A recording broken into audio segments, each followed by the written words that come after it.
Welcome to Afra's Artifacts, where we do some archaeology of our own and dig into the queer side of Star Wars. I'm your host, Alia Morgaine, and it's so great to have you here. Well, today we're digging in briefly to how the Empire views homosexuality. So, is it considered a bad thing? Is it considered a okay thing? Is it completely accepted? It's kind of a mix.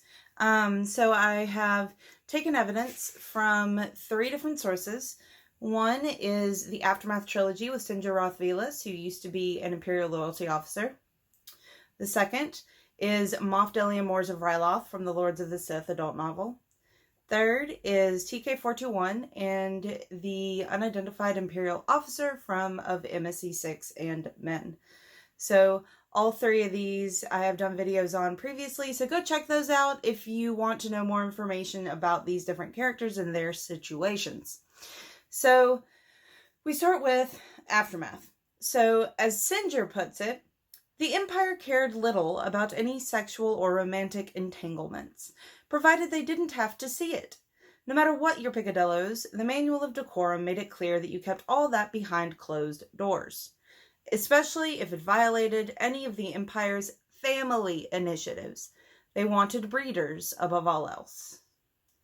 Okay, so Sinjir basically says that the Empire just doesn't want to see it. Even if you're straight, the Empire doesn't want to see you mingling around with another person romantically. So the thing that kind of creeps me out, though, is the whole family initiatives thing. That's a little domineering and authoritarian and kind of spooky. So they wanted breeders above all else, meaning the Empire most likely preferred straight couples because they inevitably would produce children. So no surprise, the Empire wants more little Imperials. So they prefer situations where it is the easiest, the fastest way to get more Imperials to have children. But then you've got Moff Moors of Ryloth, who is a Moff. She has a very high standing in the Empire. And she wasn't secretly a lesbian. She was married to a woman. So being married, though, perhaps the Empire takes marriage as a sign that you intend on having a family in the future, whether you're gay or straight. So maybe that's what's going on there. And I like that because it means that gay people are not immediately written off as non-breeders, that they instead are seen as potential family people. So maybe the Empire is not so stuck on only straight people, on only breeders.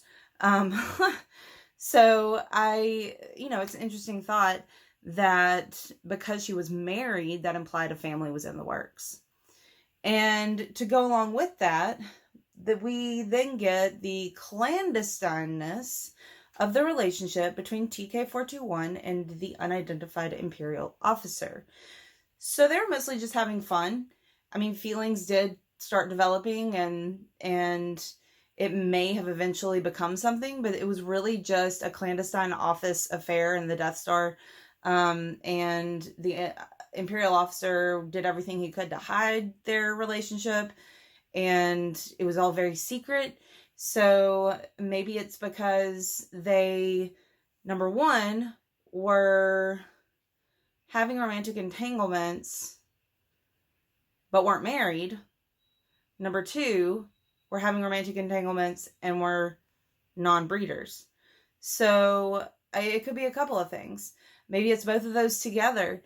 But I'm inclined to think it's because the reason they were clandestine about it is because they weren't moving towards having a family. So the Empire would not like that. Because if they were okay with Moff Moors being a lesbian and being married, potentially leading to a family, perhaps this relationship that was more about lust, not leading to a family, would make it where they have to keep it secret.